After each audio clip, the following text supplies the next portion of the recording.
NFT Business, c'est le podcast qui parle de NFT, mais surtout de la façon dont ils vont impacter votre business. Notre podcast vous aide à comprendre les défis et à saisir les opportunités, car oui, ce nouveau monde a besoin d'entrepreneurs comme vous. Nos invités sont des bâtisseurs, ceux qui construisent les entreprises de demain. Je suis Claudia Lema, experte en transformation des médias, et je présente ce podcast avec Benjamin Spark, artiste et consultant NFT. Oui, et aujourd'hui on reçoit Karen Jouve et Guillaume Moret-Bailly, qui ont cofondé tous les deux une société de conseil Web3 qui s'appelle Doors. Alors ils vont nous expliquer pourquoi ça s'appelle Doors. Et cette entreprise va accompagner, ou accompagne déjà d'ailleurs, des projets dans les projets Web3 des entreprises traditionnelles qui cherchent à rentrer dans ce domaine-là. Et vous êtes également d'ailleurs speakers tous les deux et rédacteurs aussi, dans des médias traditionnels et spécialisés, des grands quotidiens aussi comme Le Figaro, Les Échos. Karen, tu nous raconteras ça. Et puis là, vous entendez peut-être un peu de bruit de fond, c'est parce que nous sommes à Marseille. On est venu vous rencontrer là où vous avez fondé votre société, et là on est dans un bel hôtel à Marseille avec la vue sur le Vieux-Port, la vue sur la mer Méditerranée. Donc on est bien, mais il y a un petit peu de bruit comme dans tous les halls d'hôtel, quoi. Voilà.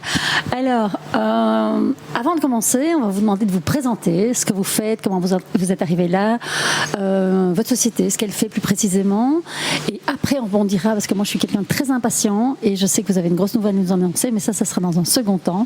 Donc honneur aux femmes d'abord. Karen, peux-tu te présenter ? Oui, salut Claudia et Benjamin. Tout d'abord, vraiment merci de nous avoir invités à votre podcast et d'être venus jusqu'à Marseille, cette si belle ville. On est vraiment ravis depuis le temps qu'on essaye de faire des choses ensemble. Donc Karen Jouve, moi je viens d'un parcours conseil dans un grand cabinet de conseil, et j'ai pénétré ce nouvel écosystème du Web3 à partir de 2018. C'est vraiment un écosystème qui m'a passionnée. J'ai accompagné des startups, j'ai beaucoup écrit d'articles et j'en écris encore aujourd'hui, comme tu disais Benjamin, dans des médias grand public, mais aussi des médias spécialisés comme Coin Tribune par exemple. Et puis effectivement avec Guillaume, qui est donc mon associé dans la vie et dans le business, on a cofondé notre entreprise qu'on vous présentera après, justement pour accompagner les entreprises traditionnelles à pénétrer ce nouveau monde. Super, merci beaucoup Karen. Guillaume ? Ouais, moi c'est Guillaume Moret-Bailly, du coup je suis cofondateur de Doors avec Karen. Et le mari de Karen. Ouais, c'est ça, exact. Et du coup on est dans la vie et dans le business, on travaille ensemble, et c'est vrai, on est deux passionnés du Web3 et au final de la révolution que ça amène pour les entreprises et les individus. Moi j'ai commencé à rentrer dans cet écosystème en 2017, et après j'ai été consultant dans des grandes boîtes chez IBM, chez Waystone, et là depuis 6 mois je me suis mis vraiment à fond dans l'écosystème crypto, et là on accompagne en fait déjà nos premiers clients qui sont du Web 2 à la base et qui veulent intégrer le Web 3 et qui se demandent un peu comment faire. Donc nous on les prend par la main et on leur explique toute cette nouvelle culture, les nouveaux business models qu'on peut faire avec, et tout ce que ça ouvre en fait. Et justement le nom de la boîte c'est Doors, c'est parce que ça ouvre de nouvelles portes vers un nouvel écosystème plein d'opportunités. Super, très intéressant. Mais quand vous dites vous accompagnez des entreprises du Web 2 vers les écosystèmes du Web 3, alors moi je me mets à la place de l'auditeur, ça veut tout dire, ça veut rien dire, ça commence où? Et est-ce que vous accompagnez tous les secteurs? Et voilà, en gros, qu'est-ce que vous faites? Concrètement, il y a cette grande nouvelle, peut-être on pourrait commencer, on va tout comprendre. Ouais, c'est vrai, il y a cette nouvelle, peut-être Karen, tu veux en parler? Allez, honneur à moi. Oui. Effectivement, la grande nouvelle, c'est que donc un de nos premiers clients, et qui a vraiment j'ai un attachement particulier pour eux. Moi, je suis toulonnaise. C'est le Rugby Club toulonnais. C'est aujourd'hui un des plus grands clubs de rugby en France et en Europe, un des seuls qui a gagné 2 fois le championnat d'Europe. Et il faut dire qu'il y a une 3 fois. Il faut dire qu'il y a une culture rugby assez forte en plus à Toulon. Ouais. On les accompagne en fait depuis le début de l'année 2022, justement dans leur stratégie Web 3.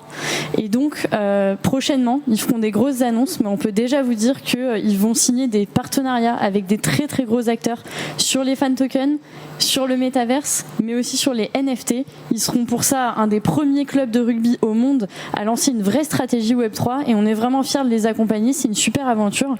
Et pour répondre du coup à ta question Claudia, mais on détaillera après, souvent la première étape c'est l'acculturation. c'est comprendre en fait cet écosystème, qu'est-ce qu'on peut y faire et quel est le business model pour moi, entreprise, que je pourrais développer là-dedans. Okay. Et on t'expliquera un peu après. Ouais, il y a un truc que vous avez dit juste avant en off, c'était qu'en fait le Web 3, c'est très mystique en fait pour quand on ne comprend pas, mais ce n'est jamais que le prolongement d'une stratégie qu'on a mis en place d'abord dans la vraie vie physique et puis sur le Web 2 classique. Et en fait l'idée ce n'est pas de tout abandonner, c'est vraiment de continuer sa progression vers le digital en accompagnant le changement de comportement des utilisateurs. Et donc ça, je trouvais que vous aviez un discours rassurant. Est-ce que vous pouvez peut-être un peu détailler, Guillaume, peut-être ? Ouais, c'est vrai, on en parlait juste avant, et notamment pour l'exemple très concret d'un club de sport, d'un club qui est connu, qui a une base de fans déjà et qui a des actifs. Déjà, la première étape, ça va être de comprendre en fait au final quels sont ces actifs actuels et comment on peut transférer ces actifs-là et créer de la valeur dans le Web 3, donc en créant des NFT autour de ces actifs-là, en créant des expériences dans le métaverse pour engager en fait la base de fans, qui est aussi un actif très important. C'est vrai, on le voit, un des facteurs clés de succès, je pense, dans le monde des NFT, c'est le fait d'avoir une grosse communauté, soit d'en créer une, soit d'activer une communauté existante dans le Web 3. Et c'est vrai qu'un club de sport, au final, il a déjà des actifs, donc il faut qu'il comprenne aussi et qu'il fasse ce travail de réflexion à se dire, au final, aujourd'hui, c'est quoi mes fans, peut-être mes joueurs, comment je peux monétiser ces actifs-là que j'ai pas forcément monétisés dans le monde digital.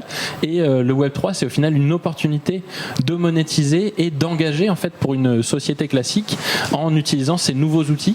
Je pense on parle de nouvelles boîtes à outils en fait du Web 3 et construire de nouveaux business models là-dessus et un nouveau lien aussi. Un truc important, c'est que le Web 3, ça touche une cible qui est entre 18 et 35 ans plus particulièrement, même si tout le monde s'y met. Et c'est aussi un moyen, peut-être d'aller au-delà de ce qu'on a vu avec les réseaux sociaux traditionnels et d'inventer de nouveaux modèles et une nouvelle connexion en fait avec une communauté et des actifs. Oui, ça démystifie aussi la technologie du Web 3. Alors, faut rappeler que dans le Web 3, on inclut la blockchain, les crypto-monnaies, les NFT, les métaverses et toute cette nouvelle économie du digital. Et alors le rugby, c'est génial comme exemple, parce que ça démystifie totalement, parce qu'on se dit, ok, le rugby c'est du sport, c'est même la culture plutôt traditionnelle.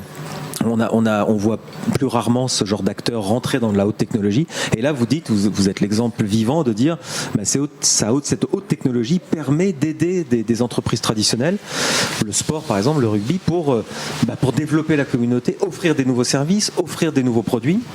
Et puis même donner envie à beaucoup plus de gens d'aimer le rugby, d'aimer le club finalement. Ouais, mais moi ma question c'est quoi c'est quoi le besoin du client ou l'objectif du client ? Est-ce que c'est de développer son chiffre d'affaires ? Parce qu'en fait le Web 3, en gros, ce que je voudrais, c'est que les gens comprennent d'abord qu'aujourd'hui on va parler d'entertainment, donc pas que le rugby, le sport en général et tout le divertissement, donc la musique, le cinéma, tout l'entertainment en fait.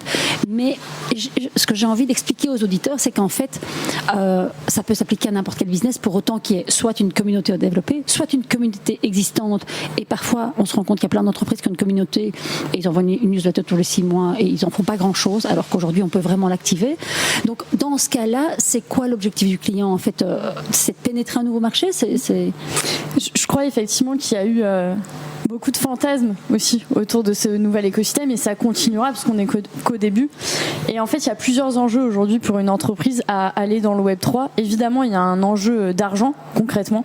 Il y a un enjeu de sources de revenus. En fait, c'est inventer de nouvelles sources de revenus, permettre de monétiser des assets qu'on monétisait pas forcément avant.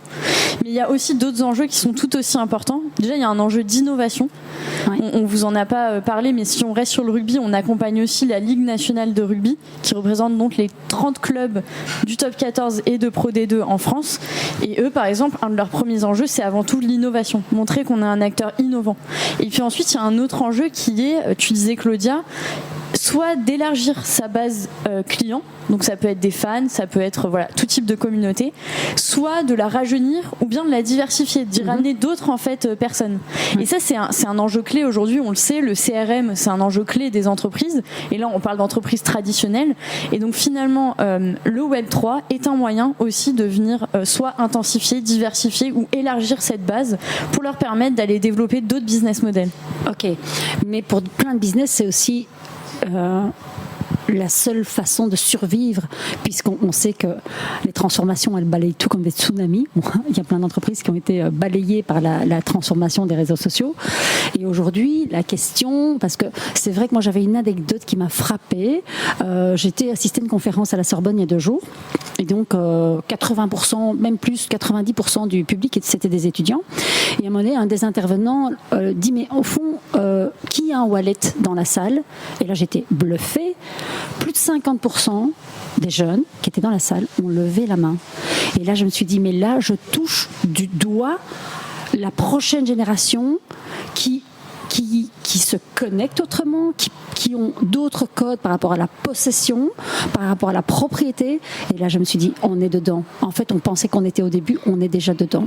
Et donc, c'est vrai que pour tous ces business qui n'ont pas toujours conscience qu'en fait, leur cible, elle est déjà ailleurs. Elle a déjà des comportements qui ont été impactés. Et c'est vrai que quand on est en entreprise, on a la tête dans le guidon tout le temps. Et donc, c'est chouette d'avoir ce genre de discussion avec vous parce que tout d'un coup, on prend du recul et on se dit, en fait, on n'est pas tant au début que ça. D'ailleurs, ce fameux wallet, c'est un petit peu comme le navigateur Internet il y a 30 ans. Pour aller sur Internet, il fallait un navigateur. Pour aller sur le Web 3 et sur toutes ces technologies, il faut un wallet. Et d'ailleurs, ma question, c'est à l'un de vous deux, peut-être, c'est comment l'entreprise, le rugby, justement, comment ils appréhendent ça, le wallet? Est-ce qu'ils ont compris? Est-ce qu'ils sont prêts à ce que tous les aficionados de rugby téléchargent un wallet? Est-ce que vous en parlez déjà? Ouais, ça c'est vrai, peut-être pour répondre, on en parle beaucoup et au final, c'est vrai aujourd'hui une question aussi plus sur le point technologique. On voit que chaque réseau blockchain aujourd'hui a son wallet, donc il faut faire des choix de technologie aussi avec les partenaires potentiels.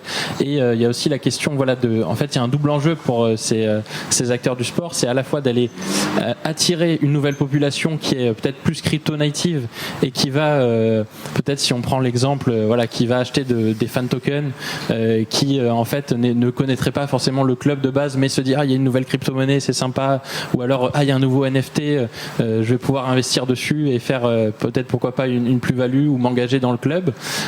Donc ça, il y a le premier enjeu, cette nouvelle communauté-là. Et puis il y a le deuxième enjeu, en fait, c'est d'inclure les fans du club actuel et de leur faire découvrir aussi ce nouveau monde. Et là, il y a l'enjeu, c'est des gens qui ont sûrement pas de wallet aujourd'hui. Et il y a cet enjeu-là de leur faire découvrir et de les amener progressivement dans ce monde-là. Et une manière de faire, on le voyait avec Karen, c'est peut-être aussi, on peut acheter des NFT, on peut aussi offrir des NFT. Et peut-être la première étape, c'est d'offrir un NFT. Et pour avoir un NFT, il faut forcément un wallet. Ouais. Et en fait, quand on reçoit un cadeau et qu'on vous dit téléchargez votre wallet pour découvrir quel va être le cadeau, c'est peut-être une première étape pour mettre un pas dedans. Intéressant. Karen, nous on a souvent des remontées de terrain, des auditeurs qui nous disent c'est super votre podcast, mais il y a plein de mots qu'on n'a pas compris. Là, on a parlé de token de communauté, en fait, social token, donc lié à la communauté. Peut-être que vous pouvez expliquer ce que c'est. Peut-être Karen, explique-nous le social token que vous proposez à vos clients d'ailleurs. Oui, alors effectivement, on va dire dans le catalogue des assets qui existent aujourd'hui dans le Web 3, on l'a dit, il y a de la crypto-monnaie, des NFT, et il y a ces fameux fan tokens qui ont été fortement popularisés par Socios notamment. Et d'ailleurs, on tire ce nom des Socios en fait en Espagne, qui sont vraiment les aficionados. Le fan token, en fait, c'est un token qui est normalement, si on part avec Socios par exemple sur la blockchain Chiliz, de la crypto-monnaie Chiliz, et qu'on va personnaliser pour un club. Donc par exemple, le PSG a lancé son fan token PSG. Ce token-là, il va permettre plusieurs choses pour un fan. Non seulement évidemment de détenir un peu la crypto-monnaie du club, mais ça fait pas tout. C'est derrière permettre un certain nombre d'expériences exclusives pour le fan. Ça va aller de rencontrer un joueur par exemple sur le terrain, acheter des maillots en exclusivité, avoir un siège dans le stade pendant toute l'année en loge, ou bien même avoir un peu un droit de gouvernance.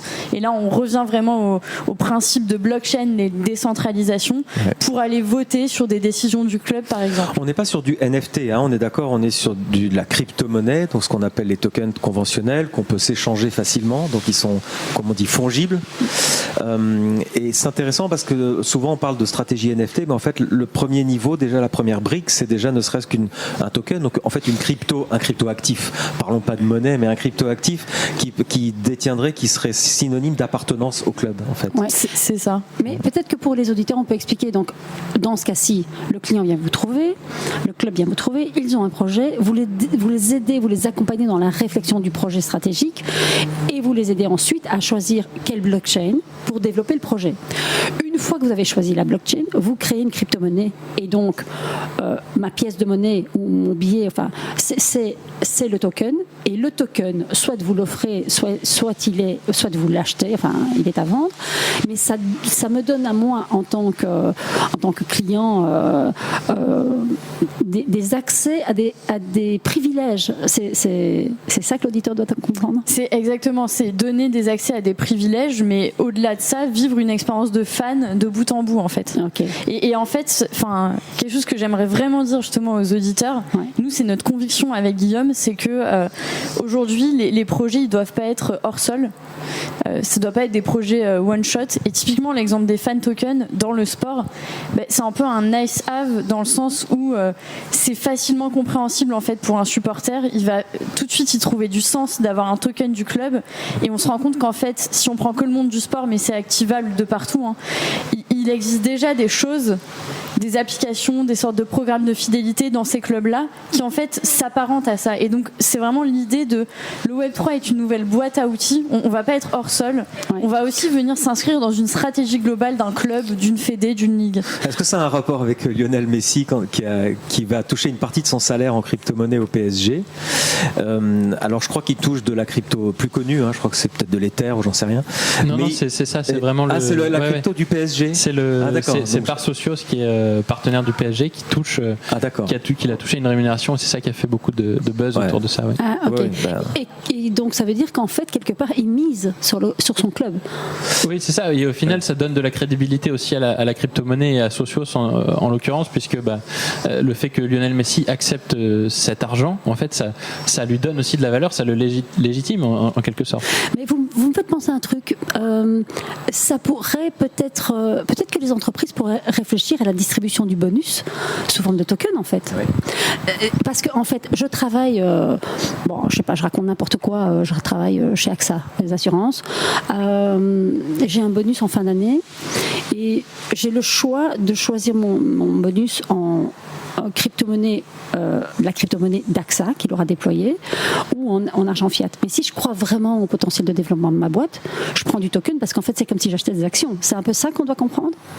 Oui, c'est ça. Au final, c'est vrai ce qu'on a vu aussi avec le phénomène des ICO récemment. On crée des crypto-monnaies qui permettent d'avoir des parts dans un projet. Et c'est le même principe. Hein, au final, et c'est vrai qu'il y a de plus en plus de projets d'ailleurs qui se développent. Là, on parle beaucoup du sport, mais qui se développent dans d'autres industries. Et c'est vrai que c'est un sujet intéressant. En fait, ça revient au sujet global de la tokenisation.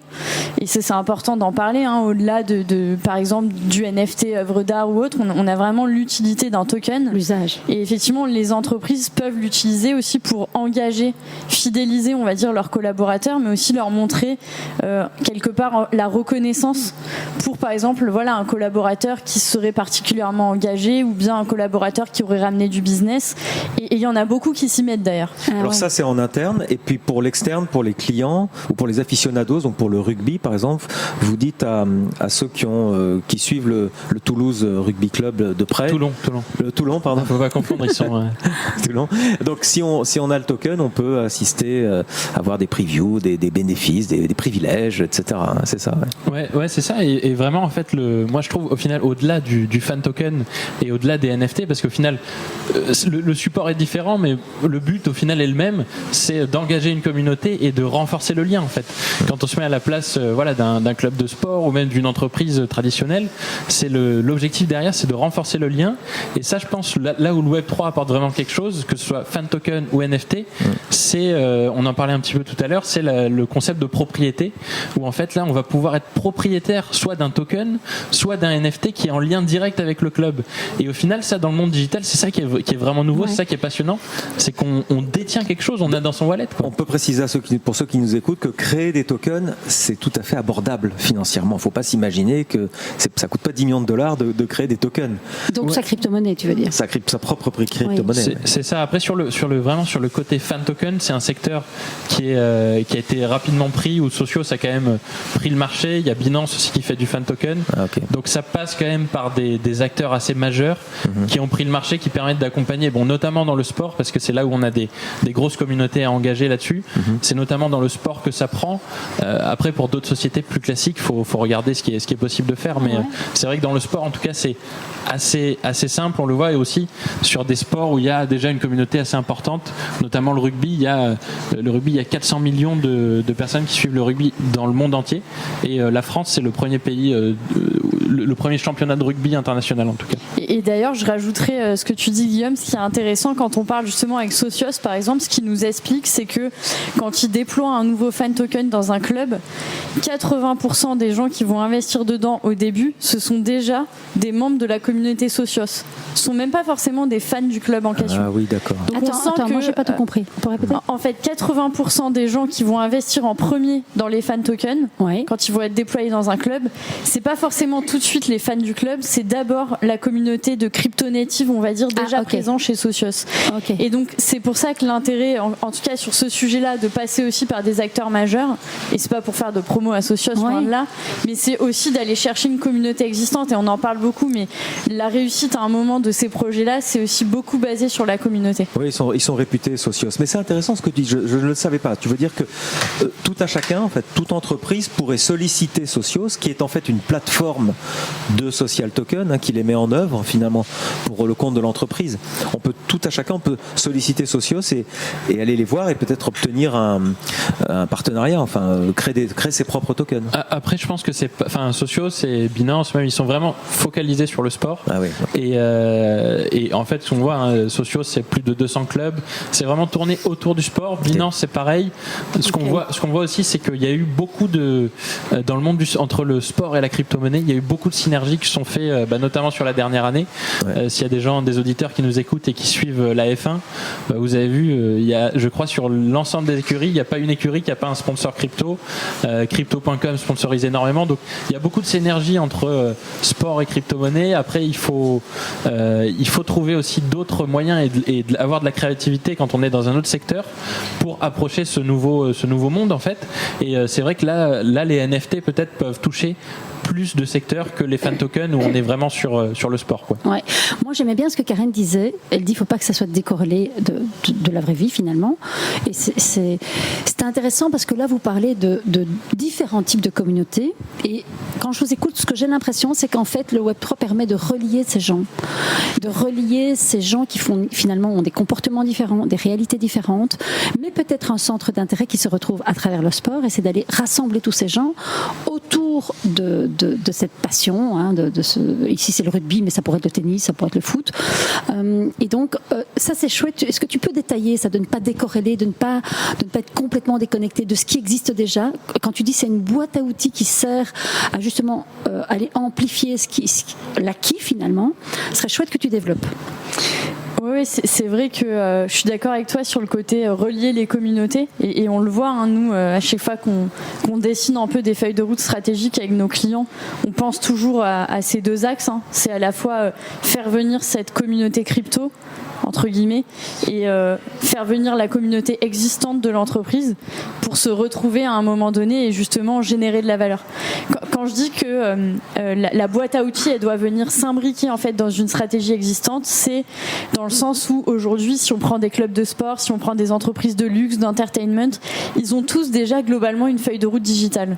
Ça fait déjà plusieurs années que ils ont une stratégie sur la partie CRM, une stratégie sur la partie data, pour le monde du sport, une stratégie marketing assez puissante, commerciale. Les réseaux sociaux. Sur les réseaux sociaux, effectivement. E-commerce, comme une stratégie e-commerce, le pari sportif, ils ont déjà des applications, ils ont déjà, pour certains, je pense à la ligue de rugby qu'on accompagne, ils ont déjà un programme MyRugby où ils ont plus de 200 000 personnes dessus et qui constitue finalement déjà une première brique en fait de programme de fidélité. C'est une application téléphone, c'est ça? Voilà, c'est sur le site web et c'est aussi sur une application. Et donc finalement, une stratégie Web3, elle doit surtout pas être hors hors sol est décorrélé. Et nous, c'est vraiment le message qu'on envoie à nos clients, c'est notre conviction, c'est de dire, et c'est tout le sens de Doors, c'est de dire finalement on va juste ouvrir une nouvelle porte, on va pénétrer ce nouvel écosystème, mais on va pas le faire hors sol, on va pas lancer un drop NFT comme ça sorti de nulle part qui risque de se crasher, parce qu'il faut aussi voir le nombre de cas qui n'ont pas marché. C'est aussi important d'avoir l'humilité face à ça. Bien sûr.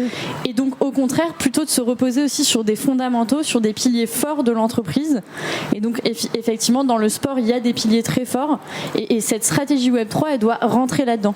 Et donc concrètement, un programme de fidélité qui existerait déjà dans une entreprise ou dans un club de sport, il faut en fait lancer des fan tokens, des NFT à travers ce programme de fidélité.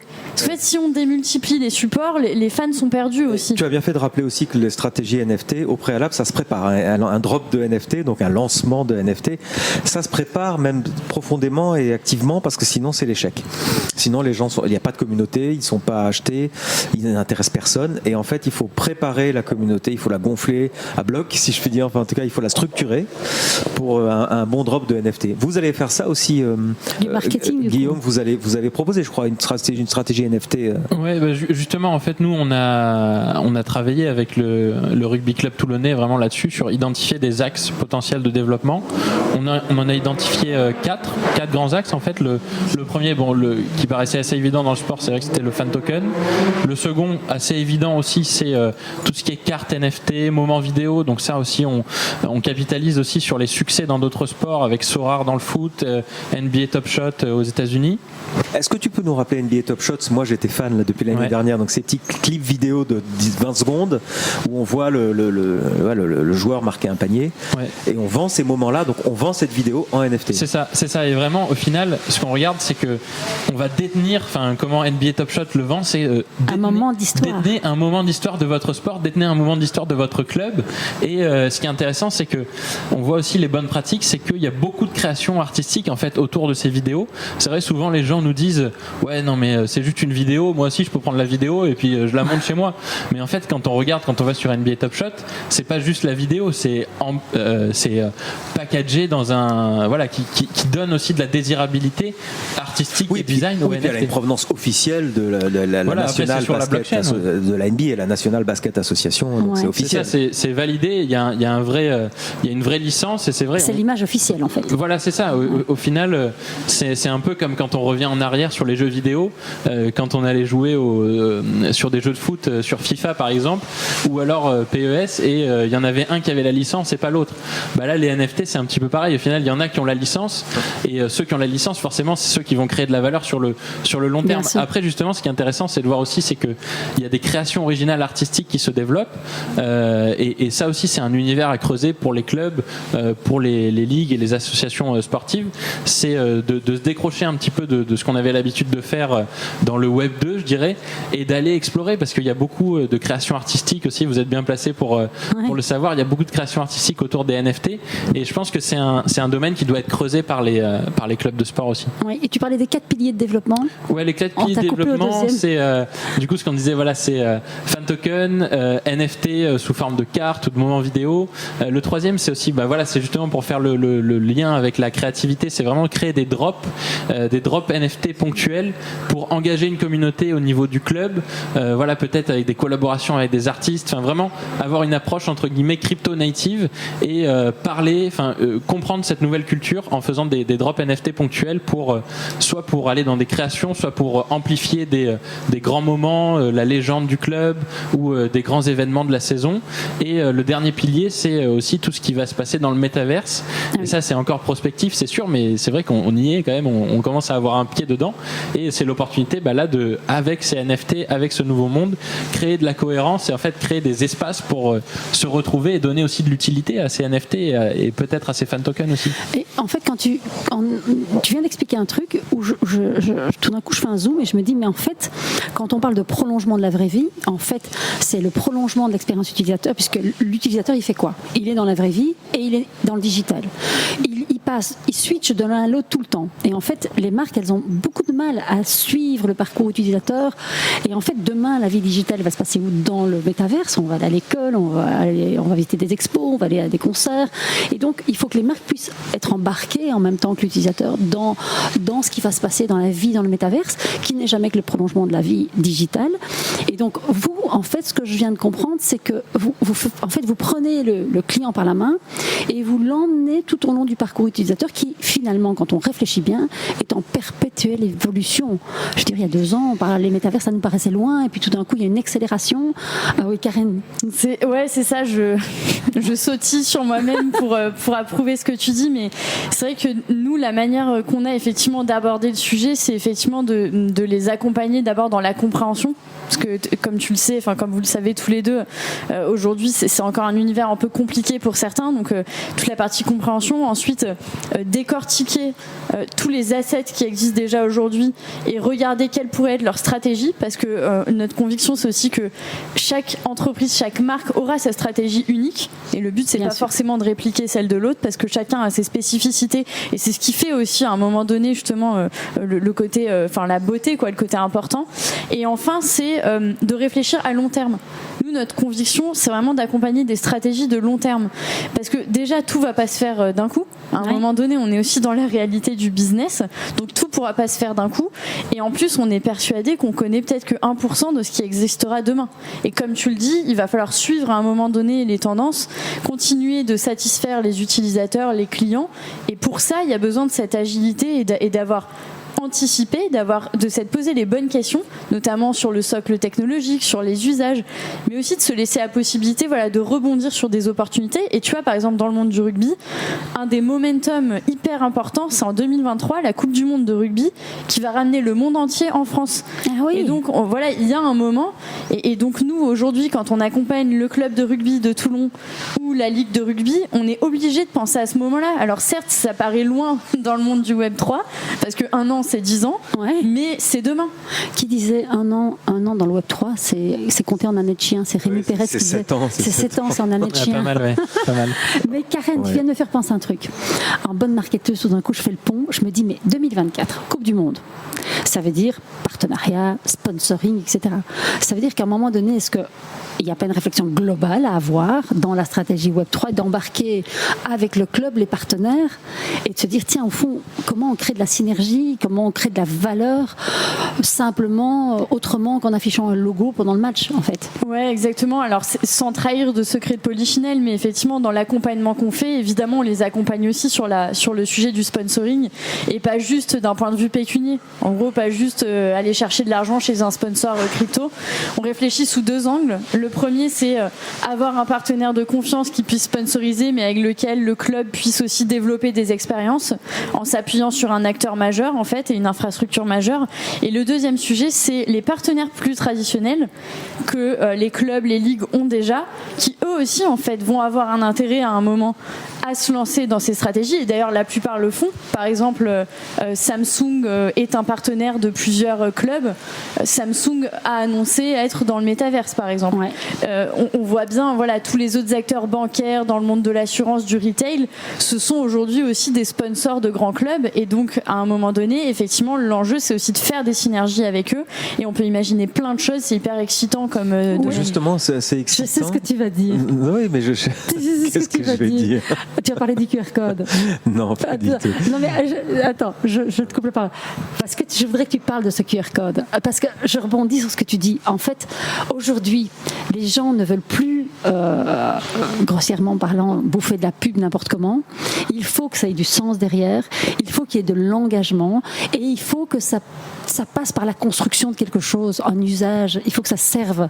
Et on avait été bluffé par. Je ne sais plus, c'est pour ça que je voudrais que tu expliques. Tu sais, pendant un match, il y a un annonceur qui a fait tourner un QR code. Ça c'est Coinbase. Ouais. Ça c'est pendant le Super Bowl, effectivement. Ils ont fait une pub incroyable, mémorable où en fait on voit rien du tout. On voit juste un QR code sur un fond fond noir qui se balade dans l'écran. Et donc tout le monde a saisi son téléphone là-bas aux États-Unis et puis ils ont flashé le QR code et ça ouvre sur Coinbase qui offrait 10 euros de $10 de crypto-monnaie en fait. Ouais, c'est vrai que c'est hyper intéressant le QR code aussi parce que il y a un enjeu à faire le lien en fait quand on parle de métaverse notamment. Il y a un enjeu à faire le lien en fait entre le virtuel et le réel. Et souvent on voit aujourd'hui la facilité. On a eu l'habitude malheureusement avec le Covid d'utiliser des QR codes pas mal. Et c'est vraiment créer ce lien entre les deux et faire des ponts en fait et que le métavers soit aussi comme tu disais Claudia une extension en fait de notre monde réel et qu'on aille prolonger l'expérience. Et il y a un point important aussi qu'on voit peut-être pour donner des conseils à des marques qui pourraient nous écouter, c'est d'être vraiment créatif quoi dans ce Web3 et de se dire que voilà c'est le moment de se lâcher, le moment de créer de nouvelles expériences et c'est aussi ça qui va plaire. Et par exemple il y avait eu un bad buzz à un moment je crois avec Walmart qui s'était lancé dans le métaverse et qui avait recréé en fait un magasin pour faire ses courses et ça a fait un bad buzz parce que les gens ont dit bon bah si c'est ça le métaverse alors on va dans la vraie vie. Je peux aller prendre ma voiture et si faire c'est des encore courses. Défiler dans les rayons parce qu'on défile avec un caddie en plus dans les rayons. Faut apporter de la gamification, faut apporter quelque chose en plus. C'est l'occasion justement rêvée pour les marques de se lâcher et de créer une identité d'expérience en fait complète dans un monde qui est une extension. Ouais, en fait je voudrais rajouter, enfin c'est un truc qu'on vous disait tout à l'heure. Moi j'aime bien parce que ça détend tout le monde quand on dit ça, mais nous on a aussi choisi de monter cette boîte parce qu'on trouve que c'est fun en fait et il faut que les marques soient fun. C'est vraiment l'occasion d'ouvrir ses chakras et d'aller sur des trucs fun, d'apporter de l'expérience, d'arrêter de se brimer avec des idées d'avant. En gros, certes, faut pas non plus être complètement déluré, tout se fera pas. Mais quand on est dans cette phase justement de réflexion stratégique, on est face à un nouveau monde et c'est le moment de se lâcher en fait, d'imaginer parce que c'est ça qu'attendent les consommateurs et nous-mêmes. Avec Guillaume, on est encore pas trop vieux, donc on est là-dedans, donc on voit bien ce qu'on a envie nous aussi en fait. Tout à fait. Mais moi, je dois vous dire, j'aime pas le terme gamification parce que je me mets à la place des gens en entreprise ou même moi, il y a encore un an en entreprise, si on m'avait dit oui ou non, tu dois être créatif et amener du game. En fait, on est tellement pressés comme des citrons, on a tellement des objectifs hyper trash et tout que la gamification, et d'ailleurs c'est ce qu'on voit dans les métaverses maintenant, c'est très loin de la réalité du business en fait, parce que c'est trop lié à l'univers du gaming. Moi j'aime pas de dire aux marques amenez de la gamification, en revanche soyez créatifs, rendez le truc ludique, tout est possible, tout est à construire. Parce qu'on n'est pas obligé d'être proche du gaming. En fait, on peut entrer dans les métaverses en étant plus proche de quelque chose qu'on connaît, mais en étant ludique, créatif, en y amenant du sens et de l'utilité, finalement. Ouais, ça c'est vrai que c'est totalement ça. Et puis il y a aussi aujourd'hui on voit, c'est vrai qu'on connaît les grands métaverses, The Sandbox, Decentraland, mais on voit qu'aujourd'hui il y a des centaines de métaverses qui se créent et des nouveaux métaverses avec des nouveaux concepts. Peut-être peut-être un métaverse qui va être intéressant pour une marque, plus sur de la gamification ou pas, mais qui va pas être le même métaverse intéressant pour une autre marque qui voudrait être plus dans le entre guillemets dans le concret avec des expériences ludiques mais qui vont lui apporter un business sonnant, très trébuchant plus rapidement. Et là-dessus, il y a aussi dans les métaverses et tout ce monde Web3, c'est créer de nouveaux business models aussi et plus de valeur en fait pour la marque, parce que c'est vrai qu'avec les réseaux sociaux, les marques ont eu et se sont un peu lassées de passer par les GAFA en fait, et où en fait celui qui gagnait de l'argent sur leur dos, c'était plutôt les GAFA et pas trop eux. Toujours le même. Là, c'est l'occasion de renverser un peu la balance. Par exemple, on voyait les business models dans des sandbox par exemple. On peut acheter un land et créer un business model nouveau. Et le revenu va être, vu qu'on est propriétaire du land, on génère des revenus pour soi entre guillemets. Oui, on peut louer son terrain pour d'autres entreprises qui voudraient faire soit une galerie d'art, un musée, une expérience, un concert. Il y a beaucoup de concerts aussi. Moi, j'en ai vu dans Decentraland et ça marche quoi. Et alors sur la révolution de la propriété digitale, pour revenir à ce que tu disais là, qui est fondamental, tu disais les GAFAM. En fait, avant dans le Web 2, on n'était jamais propriétaire de ces fichiers. En fait, on était toujours locataire. dans la musique, même Netflix. En fait, on donne 10 € par mois, donc c'est une location en fait, c'est un forfait de location. Et là, il s'agit d'être propriétaire de tout ce qu'on fait maintenant sur Internet, dans le web, et c'est ça qui est absolument fantastique en fait. Ouais, c'est ça qui est génial. En fait, je pense que comprendre le Web 3, c'est juste comprendre ça, quoi. C'est comprendre la propriété, le fait quand on a son wallet et qu'on a ses NFT ou même ses lands, on est propriétaire, quoi. Et on est, alors certes, il y a une plateforme technologique derrière, mais c'est à nous et c'est pas à cette plateforme-là. Ouais. On n'est pas juste utilisateur, on est vraiment propriétaire, quoi. Et ouais, je voudrais rajouter là-dessus, c'est vrai que souvent on nous pose la question, mais en fait, c'est quoi le métavers, c'est quoi la différence avec de la réalité virtuelle ou autre? Ouais. Je voudrais juste apporter deux compléments à ce qu'on a dit là depuis tout à l'heure. Le premier, c'est qu'effectivement, le principal, c'est la notion de propriété, mais aussi la notion de décentralisation.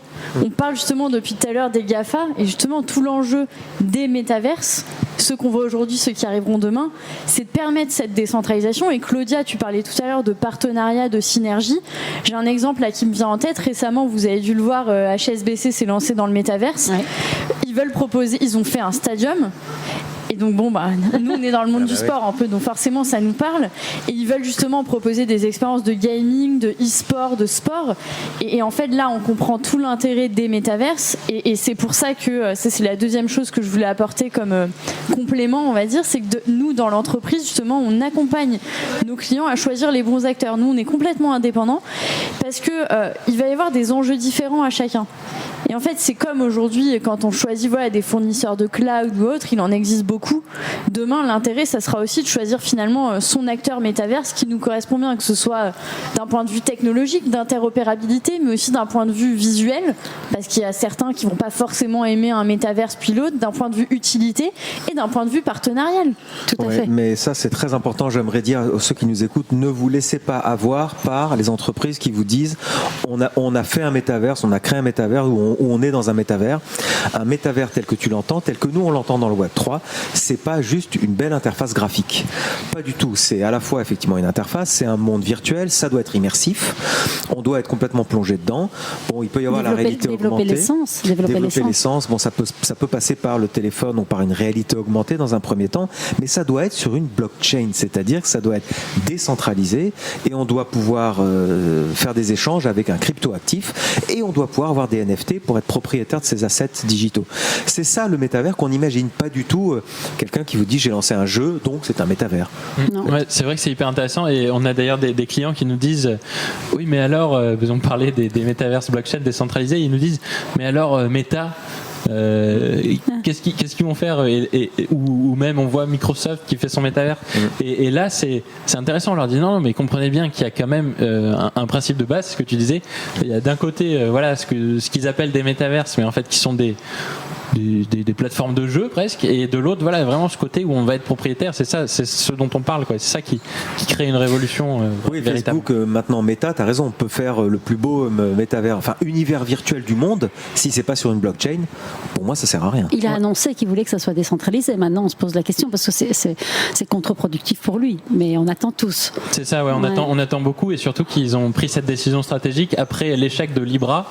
Libra, très rapidement, c'était le consortium qu'ils avaient fait avec de gros acteurs bancaires pour créer la crypto-monnaie de Facebook. Ils étaient un peu trop tôt. C'était tellement impactant et ça avait une possibilité de vraiment entre guillemets ubériser le système monétaire international. Ils ont reçu tellement de pression des lobbies qu'ils ont dit on arrête, et je pense que s'ils se remettent là sur ce métavers, c'est aussi pour peut-être revenir dans la blockchain d'une autre moyen, mais attention, on va voir comment ça va se passer. Mais là le Libra ça n'a pas fonctionné parce que c'était top-down, c'était de nouveau un acteur important comme ça qui lançait le mouvement. Aujourd'hui, l'adoption, elle vient du public, de la perte de confiance des États et dans les banques, et l'utilisation, elle vient pas. C'est pas les banques qui nous disent d'utiliser la crypto, c'est les gens sur le terrain qui à un moment donné se disent ok, qu'est-ce que je fais de mon argent, je le mets où, j'en fais quoi, et donc c'est différent parce que le top-down ça peut pas marcher avec une crypto, avec toute cette révolution blockchain et de centralisation. C'est ce que vous faites avec le club là, ou avec vos clients, vous leur dites mais attention, si vous ne comprenez pas vite ce qui est en train de se passer, ce seront les gens, vos clients, qui vont vous mettre la pression pour que vous adoptiez acceptiez ce nouvel écosystème. Ou qui vont vous lâcher si vous n'y allez pas. Qui vont vous lâcher. Ouais, ce que vous dites, c'est hyper intéressant. Claudia, on s'est vu il y a 2 jours, il y a quelques jours au salon Virtuality à Paris. Et justement, j'animais la table ronde de clôture avec plein de super speakers que vous connaissez. Hein. Il y avait Bilal de Dogami, Faustine de Ladane, Vincent de KT Capital. Il y avait Yvan de BPI France qui disait exactement ça. Il disait aujourd'hui l'innovation et la révolution Web3, elle se passe pas top-down, elle se passe bottom-up. Ouais. Et c'est hyper intéressant parce que dans les entreprises, pour les marques, c'est le même principe, c'est-à-dire qu'ils ont cette nécessité de lancer une stratégie Web3. Pour autant, ça passera uniquement par leurs utilisateurs en fait. Ça ne sera pas quelque chose à imposer, ça sera plutôt à répondre à des aspirations, à des envies d'utilisateurs, de clients, de supporters, de fans. Et on voit bien qu'aujourd'hui, il y a eu plein de rapports récemment par l'IFOP, par l'ADAN justement, par KPMG, qui montrent que déjà 8% des Français ont déjà investi, ce qui est quand même énorme. Ouais. Plus de 40% des jeunes ont l'intention ou ont déjà investi dans des NFT, dans des crypto-monnaies. Et donc à un moment donné, c'est pour ça que les marques aussi se posent la question et se disent on va pas rater le coche. Et je rebondis sur ce que vous disiez tout à l'heure. De plus en plus de marques montent elles-mêmes des filières en interne, des business units sur le métavers, sur le Web3. Et c'est là qu'on sent qu'il y a vraiment un enjeu. Et nous, c'est là qu'on accompagne en fait les entreprises. C'est de se dire, il faut y aller. Par contre, il faut y réfléchir et il ne faut pas y aller n'importe comment. Il faut y aller bien, juste pour compléter là-dessus, il faut y aller bien. Et parce qu'il y a un enjeu aussi, vu que c'est bottom-up, comme on dit, il y a un enjeu à ne pas y aller n'importe comment et ne pas passer pour une entreprise, entre guillemets, ringarde, qui y va, mais qui n'a pas compris la culture, qui n'a pas compris les codes au final de décentralisation. J'en sais rien, moi. S'il y a une entreprise qui demain dit, bon, bah, moi, je suis hyper innovant, je suis sur le métaverse Microsoft. Bah non, ça va peut-être faire un bad buzz ou comme Walmart qui a refait son magasin dans le métavers. Donc il y a vraiment, c'est pour ça aussi qu'on accompagne là-dessus, c'est qu'il y a vraiment besoin de comprendre la culture. Ouais. Moi, je voudrais juste dire un truc, c'est que tu parles des 8% qui ont de la crypto, tu parles des 40% qui ont des NFT, et quand je suis sortie de la Sorbonne, je me suis dit en fait là. Sur cette cible-là, donc jeunes sortant de l'UNIF, ils sont plus de 50% à avoir un wallet. Alors, c'est pas parce qu'on a un wallet qu'on a quelque chose dedans. Hein. Et je me suis dit, en fait, c'est ça le Web 3. C'est en fait, Web 1, on le sait tous, on se connectait et on mettait son adresse mail. Web 2, vous n'avez plus un seul site si vous n'avez pas un Google Connect ou un Facebook Connect. Et Web 3, c'est le Wallet Connect. Et je me suis dit, mais en fait, c'est ça. C'est quand on a compris que la connexion, donc accéder à du contenu, se fait par le wallet, qu'on ait de la crypto, des NFT dedans ou pas, c'est juste l'outil d'accès. C'est là qu'on se rend compte qu'en fait le Web3 c'est énorme en fait, parce que c'est tellement un changement de comportement ancré que si les marques ne le comprennent pas et qu'elles vont justement sur du centralisé, elles vont perdre. Oui, tu as raison, c'est bien au-delà que d'un changement technologique, c'est un changement civilisationnel, enfin de culture forte quoi.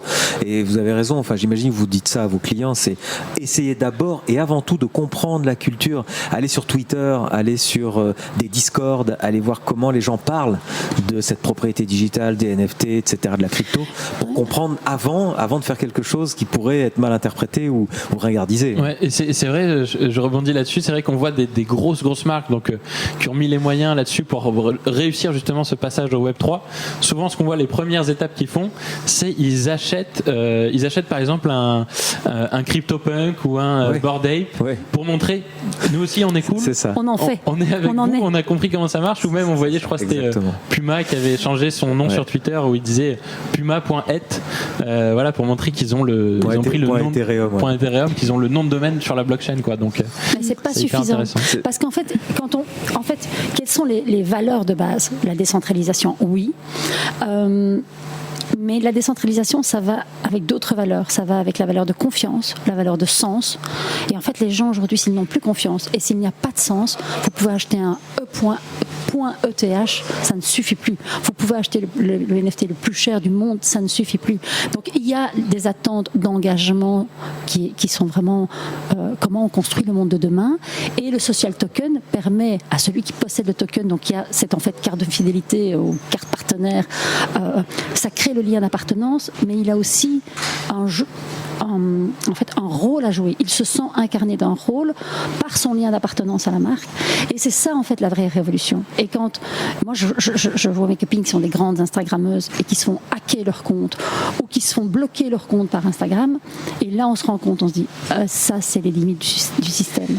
Mais ce que tu dis c'est important et tu vois nous là où aussi on essaye d'amener nos clients sur ce que j'espère être la bonne voie, mais c'est leur faire comprendre que c'est au quotidien en fait qui doivent incarner ça. C'est pas one shot encore une fois. Et pourquoi on parle d'accompagner une stratégie de long terme, c'est pas juste pour dire voilà on a une stratégie sur 2 ans. C'est aussi pour à un moment donné rester auprès de cette communauté. En fait il y a rien de pire qu'une marque qui créerait un énorme buzz et qui derrière ferait plus rien, puis 6 mois plus tard referait. On n'est pas sur des campagnes de ce type-là. Là aujourd'hui les gens, la communauté, je pense vous le voyez, vous êtes aussi comme nous investisseurs, ils ont besoin d'être tenus en haleine. Ils ont besoin. On est aujourd'hui, on va pas partir dans de la sociologie ou de la philosophie, mais on est dans une période de l'instantané. Donc, comme tu dis, la confiance, elle va aussi là-dedans, dans le fait de sentir appartenir à cette marque et sur le long terme.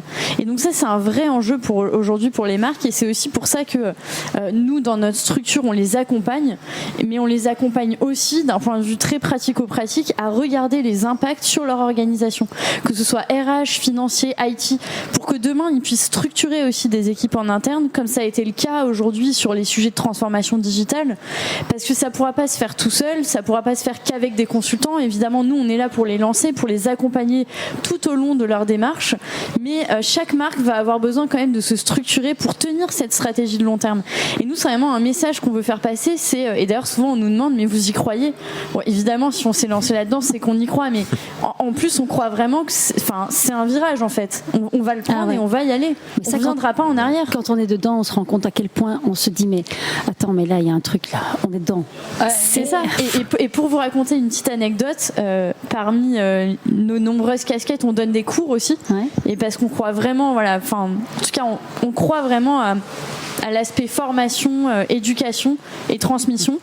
C'est hyper cool de donner des cours. Et moi, par exemple, je donne des cours à Sciences Po Ex. Donc c'est marrant, c'est pas du tout une école d'ingénieur, c'est pas une école de commerce. Donc on pourrait se dire qu'à la base, ils sont pas forcément acculturés à ça. Et en fait, en début d'année, sur un cours de transformation digitale, quand je leur pose la question justement, au moment où on arrive sur blockchain, NFT, crypto, qui a investi, tout le monde lève la main. Par contre, quand je leur demande de m'expliquer, ils comprennent pas toujours ce qu'il y a derrière, mais là, je me dis, ok, on a passé un cap en fait. Les gens ont investi, les gens ont ouvert un wallet, et donc c'est là qu'il faut y aller. Oui, et puis c'est un peu comme Internet. Aujourd'hui, on utilise Internet tous les jours et on sait pas comment ça marche. Et en fait, moi, j'ai fait mon parcours chez Alira, qui est la seule école blockchain en France, et c'est vrai qu'en terminant, donc ça va vraiment. Alors pour m'ouvrir le chakra, ça m'a ouvert le chakra, mais je me suis dit. Au fond, moi, ce qui m'intéresse, c'est pas tellement la blockchain. Ce qui m'intéresse, c'est mais qu'est-ce qu'on fait avec ça?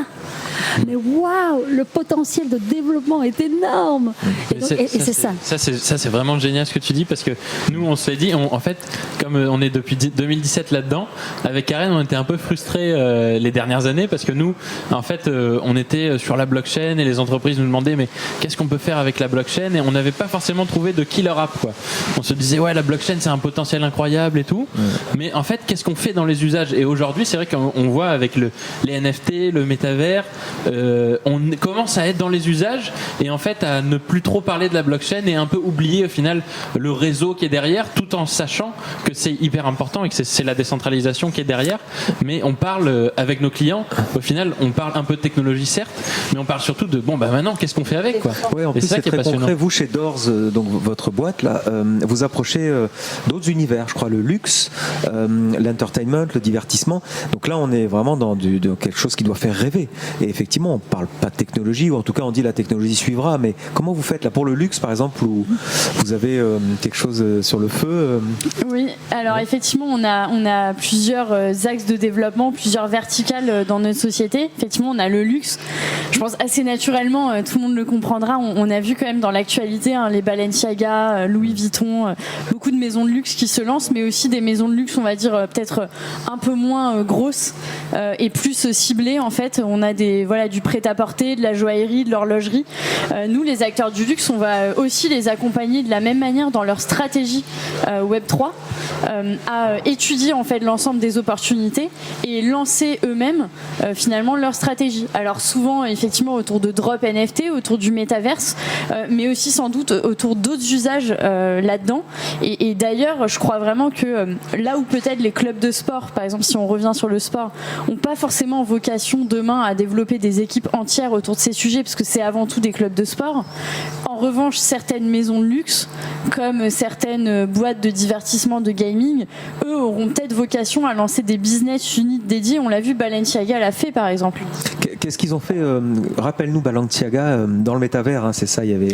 Ouais, en fait, ils ont lancé une business unit dédiée au métaverse. Donc, ce qui est intéressant, c'est que ils prennent clairement le parti de se dire, ça va devenir une stratégie forte chez nous. Chez L'Oréal aussi, hein, ils ont créé une cellule opération spéciale. Ouais. Ils ont des head of métavers hein, maintenant dans le Exactement. Dans le Alors, luxe, hein. Ça, c'était marrant parce qu'on discutait de ça l'autre fois avec une amie, et comme on a vu les Chief Marketing Officer, Chief Data Officer, on aura le Chief Metaverse Officer, mais à un moment donné, et ça me fait rire aussi, mais c'est une réalité, c'est que pour certaines boîtes, ils vont être obligés de se structurer autour de ça. Et là, une boîte comme la nôtre, on pourra les accompagner aussi à structurer ce type de service, ce type de business unit. Ouais. C'est marrant, ça me fait penser, en fait, comme vous le savez, moi j'ai fait toute ma carrière dans le contenu de la presse. Et donc, sur le dernier job que j'avais avant de basculer dans le Web3, d'être absorbée, j'ai été nommée comme directrice, head of content. Et c'était vraiment encore l'époque, enfin il n'y a pas très longtemps, hein, il y a 3 ans, où les marques se disaient mais contenu, mais on a des trucs sur notre site. Ils comprenaient pas les enjeux du contenu. Et en fait aujourd'hui je regarde sur LinkedIn, mais tous les jours il y a des offres. Et donc il y a vraiment cette évolution de la compréhension qui part de la compréhension. Quand on a compris, on se dit maintenant on doit intégrer des compétences. Et moi j'aimerais qu'on parle justement des compétences et de comment en fait on répond à cette demande de projet, puisque le fait qu'on soit exposé par le podcast, nous on a, comme je vous l'ai expliqué tout à l'heure, on a quand même beaucoup de demandes. Et ce qu'on explique à nos clients, c'est de leur dire mais en fait aujourd'hui il y a déjà des spécificités métiers. Déjà rien que sur la blockchain, déjà rien que dans les NFT, il y a déjà des spécificités métiers. Et donc, en fonction du projet, eh bien, on définit les objectifs, on identifie le projet, le potentiel, les éventuels objectifs, et puis on crée des pools de compétences autour du projet. Et le pool de compétences A ne sera pas le même que sur le projet B ou le projet C. Et ça, on en a discuté et vous étiez plus ou moins alignés à ça. Donc, j'aimerais que vous parliez de ça parce que c'est aussi une révolution par rapport à l'approche que peuvent avoir les gens qui ont un projet NFT. Il y en a plein qui arrivent et qui disent j'ai un projet NFT, vous pouvez tout gérer. Non, vous pouvez nous en parler. Alors effectivement, je pense que tu veux parler des compétences qu'on peut avoir nous aussi pour accompagner justement les entreprises. Oui. C'est vrai qu'aujourd'hui finalement quand on prend un projet Web3, je grossis le trait parce qu'en fait il y a beaucoup de sous-jacents, mais globalement il y a 3 compétences nécessaires. Une compétence de conseil, donc ça c'est vraiment notre métier. Une compétence de création, et ça Benjamin le connaît très bien. Et puis une compétence de développement, et ça c'est plutôt du côté des technos. Nous, notre conviction c'est que en tant que chez Doors, on va bien sûr accompagner toute la partie conseil. On aura d'autres révélations à vous faire plus tard, mais on accompagnera sans doute aussi la partie création. En revanche, toute la partie développement, c'est vraiment un métier à part entière. Et d'ailleurs, moi, je tire mon chapeau à tous ces gens qui développent. C'est quand même eux qui sont aussi au cœur du système. Aujourd'hui, il y a plein d'entreprises, plein de freelances qui sont spécialisés là-dedans. Et je crois qu'il ne faut pas tout confondre. Quand on se positionne sur ce marché-là, voilà, il faut aussi à un moment savoir mettre en avant ses expertises. Donc nous, on sera vraiment dans une logique partenariale où en fait, on va embarquer avec nous des acteurs, soit des acteurs majeurs, des infrastructures blockchain très connues, soit des personnes qui sont spécialisées dans le développement de smart contracts ou autre. Et chez nos clients, c'est pareil, c'est-à-dire que ça revient à ce que j'ai expliqué tout à l'heure. On a souvent cette discussion d'ailleurs au rugby club toulonnais. Un club de rugby, c'est sûr, il n'a pas vocation à être une entreprise métaverse, à être une entreprise Web3. Ils ont vocation à y aller, mais ils ne vont pas recruter une équipe de 10 personnes dédiées à ça. En revanche, il y a d'autres marques qui, elles, on parlait de Balenciaga et il va va y en avoir de plus en plus dans tous les domaines, le retail, l'assurance, la banque, qui eux évidemment vont avoir un intérêt à développer un business model autour de ça. Et donc en fonction du positionnement de nos clients, nous évidemment on va pouvoir les conseiller différemment. On va pouvoir aussi certains les accompagner beaucoup plus dans la technique, là où d'autres on va beaucoup plus les accompagner sur la partie marketing. Et vraiment nous le message qu'on envoie c'est que mettre un pied dans le Web 3 c'est une transformation à 360. Et c'est là que nous on met vraiment en avant notre compétence conseil, c'est que on doit accompagner tous les impacts aussi de cette transformation. Il va y avoir des impacts organisationnels, des impacts financiers, des impacts comptables. fiscaux évidemment, des impacts juridiques. Et donc par exemple pour vous donner un exemple, quand on travaille avec la Ligue nationale de rugby, on travaille avec des avocats, on travaille avec une juriste, on travaille avec les équipes IT. Et moi, je crois vraiment à cette synergie. Et Guillaume rigole souvent, se fout de moi parce que je ressors toujours la même citation, mais je la trouve vraie. Seul on va plus vite, ensemble on va plus loin. Et c'est vraiment ça le Web 3. Ouais. Et alors ça me ramène à la réalité dans les entreprises où on parle tous les jours de transversalité, mais où il n'y a pas de transversalité. Et en fait, dans le Web 3, on est obligé de faire de la transversalité, sinon on s'en sort pas. Parce qu'en fait, quand on bouge un domino, ça impacte tous les autres. Et donc, parce que c'est vrai, on parle pas de ça, mais on intègre, grâce à ces modèles ou à cause de ces modèles, on intègre le paiement en crypto, et donc on intègre dans la comptabilité de la crypto, et donc comment on l'intègre, qu'est-ce qu'on en fait, comment on la ressort. Oui, on ne parle pas juste de l'adoption d'une nouvelle technologie, on parle de l'adoption de tout un écosystème qui est extrêmement ramifié, vaste, et qu'il faut absolument maîtriser. Donc j'imagine, vous, donc Guillaume, dans Doors, il y a tout un panel de compétences, soit in-house, comme on dit, ou alors soit par association, mais vous pouvez déployer vraiment quelque chose une solution complète. Ouais, c'est ça. Nous, on accompagne vraiment au global, comme disait Karen, à 360. Et après, par exemple, sur les enjeux, il y a beaucoup d'enjeux juridiques, notamment autour des droits de propriété derrière les actifs où on peut créer des NFT derrière. Et là-dessus, il y a des avocats spécialisés aujourd'hui. On a reçu Mathieu Quignou dans l'épisode précédent d'ailleurs. Ouais, donc voilà, vous le voyez. Qui est un avocat spécialisé. Et c'était très intéressant parce qu'en fait, ce qu'il nous expliquait, d'ailleurs on vous invite à écouter le podcast, mais il nous expliquait qu'en fait, dans toute cette vague, fin 2021, mi-2021 et fin 2021 et début 2022, il y a eu beaucoup de projets. Mais en fait, la plupart des projets, il n'y avait pas de conditions générales de vente associées au NFT, et donc ce sont des ventes qui peuvent être annulées. Et en fait, quand il dit ça, il jette une bombe en fait, parce que il y a eu beaucoup de ventes. Et donc c'est vrai qu'il y a aussi l'aspect juridique. Oui, on peut glisser des conditions générales de vente dans le smart contract, qui est le bout de code qui génère le NFT. Et donc on peut se protéger en fait. Ouais, c'est ça. Faut vraiment prendre au final tous les enjeux qu'on a dans le monde réel. Faut pas se dire parce que d'un coup on est dans les NFT, dans les cryptos, ça y est. On est cow-boy. Voilà, c'est ça. Et puis aujourd'hui, là, les NFT encore, il y a une réglementation qui se met en place, etc. Mais Karen était à une conférence là, c'était où, à Paris Dauphine, ouais. Et on parlait avec quelqu'un de Cassib, donc la branche investissement du Crédit Agricole. Ah oui, okay. Il nous disait sur les crypto-monnaies, en fait, c'est 70% du temps, c'est du juridique, c'est du réglementaire. Les projets qui veulent en fait lancer des projets tout en respectant la réglementation, parce que en France on a la loi PSAN, la loi Pacte avec le PSAN, notamment pour les acteurs crypto, et ça met déjà un premier cadre, mais c'est vrai qu'il faut aussi se l'approprier, et c'est vrai qu'un apport juridique là-dessus est vraiment quand même essentiel. Et je rajouterais que au-delà parce que là on regarde l'aspect crypto Web 3, mais même pour une marque, en fait ce qu'il faut considérer, c'est qu'elle a aussi ses enjeux juridiques propres. Nous on le voit dans le monde du sport, oui. C'est pas parce qu'on parle de NFT ou autre que on va rajouter forcément des couches. En fait, on revient aux mêmes enjeux qui existaient avant. Tu parlais des droits. Voilà, sur les droits, sur la répartition des revenus, etc. Et donc, c'est là aussi où il faut vraiment avoir cette prise de recul et cette humilité de se dire, évidemment, il va y avoir des réglementations à cadre juridique propre au Web 3. En revanche, c'est pas ça qui viendra non plus. Enfin, c'est pas les NFT ou le Web 3 qui va venir résoudre tous les problèmes juridiques d'antan chez les marques. Bien sûr. Parce qu'en fait, ils vont venir s'appuyer sur le même socle. Donc c'est là où c'est vraiment intéressant de travailler main dans la main entre le service juridique de l'entreprise, de la marque, qui connaît parfaitement les règles en vigueur actuellement, et des juristes ou des avocats du monde Web3 qui, eux, connaissent les spécificités de ce monde-là.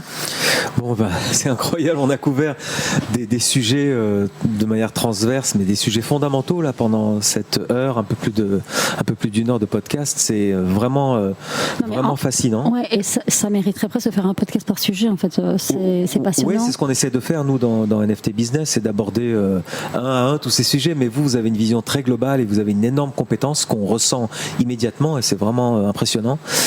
Donc vraiment, merci beaucoup Karen et Guillaume. Avant de dire merci, moi j'aimerais ajouter quelque chose. En fait, je trouve intéressant parce que en fait, on sent que vous avez une compréhension du digital 362. Parce que c'est déjà une expertise, hein. Déjà avoir une expertise de comprendre, on en discutait tout à l'heure, d'où vient le trafic, le SEO, l'optimisation, la traçabilité, la trouvabilité, des contenus, les contenus. Donc c'est déjà une compétence très large sur laquelle on met une couverture blockchain, NFT, métaverse. Et donc ça fait des sacrées compétences. On vous retrouve sur le web évidemment. LinkedIn tous les deux. On vous retrouve sur LinkedIn. Merci beaucoup d'avoir été là, d'avoir bravé le bruit qu'il y a dans ce hall d'hôtel. Mais on est bien de toute façon. Merci à vous de nous avoir écoutés. Donc sur le podcast, si vous pouvez nous mettre 5 étoiles, ce serait super. Oui, avant il disait des étoiles, mais non, pas des étoiles, 5 étoiles, parce que l'algorithme il les compte. Et alors il compte aussi les avis. Et vraiment, si vous avez aimé ce podcast, si vous avez appris quelque chose, qu'on espère vraiment, si vous avez eu envie de prendre contact avec nous, avec Karen, avec Guillaume, eh bien ça fait partie de l'objectif de ce podcast, c'est vraiment de créer du réseau, de distribuer de la connaissance, de faire de l'intelligence collective. Eh bien, si vous êtes aligné avec tout ça, mettez un avis, prenez contact, on vous renverra vers les bons acteurs, Karen et Guillaume aussi, et peut-être que vous pouvez ajouter un petit mot de la fin. Peut-être un mot de la fin, encore merci, hein, et je pense qu'on vous révélera, chers auditeurs, beaucoup de choses à venir, et notamment prochainement la création d'un club dans le sud de la France, justement sur le Web 3, et je voulais dire un dernier mot avec Guillaume, on aime bien dire ça, dans le Web 2 il y avait Windows, et dans le Web 3 il y a Doors, donc en tout cas on sera ravis de vous accompagner. Voilà, maintenant on ouvre des portes plutôt que d'ouvrir juste la fenêtre, ouvrez la porte du Web 3. Oui. Et peut-être que tu peux ajouter cette dernière phrase au bout de votre présentation qui est de je ne sais plus qui. De Nietzsche, je crois. Oui, c'est sur, tu sais, c'est sur... Effectivement, de Nietzsche, et petite dédicace à Grégory de Stage 11 que j'avais eu le plaisir d'interviewer. Derrière chaque homme, il y a un enfant qui veut jouer, et je crois que voilà, on est là pour aussi se faire plaisir. Et en tout cas, on a pris beaucoup de plaisir à faire ce podcast, et on prend du plaisir à accompagner nos clients. Super. Et le club dont tu parles, donc c'est pas que les gens du Web 3, c'est aussi les gens du Web 2, c'est ça ? Ouais, c'est ça. Le club, on vous le dévoilera bientôt, mais l'idée c'est effectivement de faire un club Web 3, pas forcément destiné que aux acteurs du Web 3, mais plutôt aux acteurs du monde traditionnel, avec un fonctionnement par saison sur les secteurs du sport, du vin, du luxe, de l'entertainment ou encore de l'art. Donc voilà, n'hésitez pas à nous suivre, on vous tiendra au courant. Et on pourra se voir en vrai, tous ensemble. Ouais, super, donc n'hésitez pas à prendre contact. On vous embrasse, on espère que ça vous a plu et on vous dit à bientôt.